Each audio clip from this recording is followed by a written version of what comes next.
ಅಖಿಲ ಭಾರತೀಯ ವಿದ್ಯಾರ್ಥಿ ಪರಿಷತ್ನ ಶಿಲ್ಪಿ ಎಂದೇ ಹೆಸರಾದ ಯಶವಂತರಾವ್ ಕೇಳ್ಕರ್ ಅವರು ವಿದ್ಯಾರ್ಥಿ ಸಂಘಟನೆಗಳಲ್ಲಿ ಮಹಿಳೆಯರ ಸಕ್ರಿಯ ಭಾಗವಹಿಸುವಿಕೆಯನ್ನು ಬಲವಾಗಿ ಪ್ರತಿಪಾದಿಸಿದ್ದರು ಎಂದು ರಾಷ್ಟ್ರೀಯ ಸ್ವಯಂ ಸೇವಕ ಸಂಘದ ಸರಕಾರ್ಯವಾಹರಾದ ದತ್ತಾತ್ರೇಯ ಹೊಸಬಾಳೆ ಹೇಳಿದ್ದಾರೆ.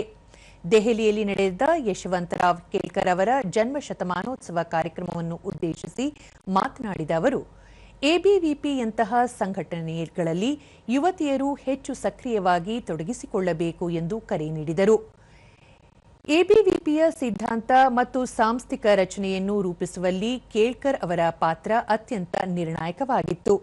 ವಿದ್ಯಾರ್ಥಿ ಸಂಘಟನೆಗಳ ಹಿಂದಿರುವ ಸೈದ್ಧಾಂತಿಕ ಅಡಿಪಾಯ ಮತ್ತು ಆಲೋಚನಾ ಪ್ರಕ್ರಿಯೆಯನ್ನು ಕೇಳ್ಕರ್ ಅವರು ಅಭಿವೃದ್ಧಿಪಡಿಸಿದರು.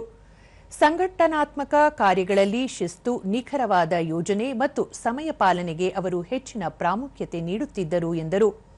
ಯಶವಂತರಾವ್ ಕೇಳ್ಕರ್ ಅವರು ಕೇವಲ ಒಬ್ಬ ಸಂಘಟಕರಾಗಿರದೆ ವಿದ್ಯಾರ್ಥಿ ಚಳುವಳಿಗೆ ಒಂದು ದಾರ್ಶನಿಕ ರೂಪ ನೀಡಿದವರು ಎಂದು ಹೇಳಿದರು.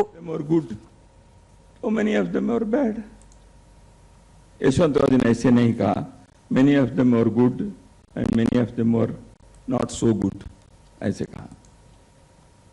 उनके मुंह से अपने विद्यार्थी ये नहीं कहा उन्होंने. व्यक्ति को देखने की दृष्टि क्या होती है,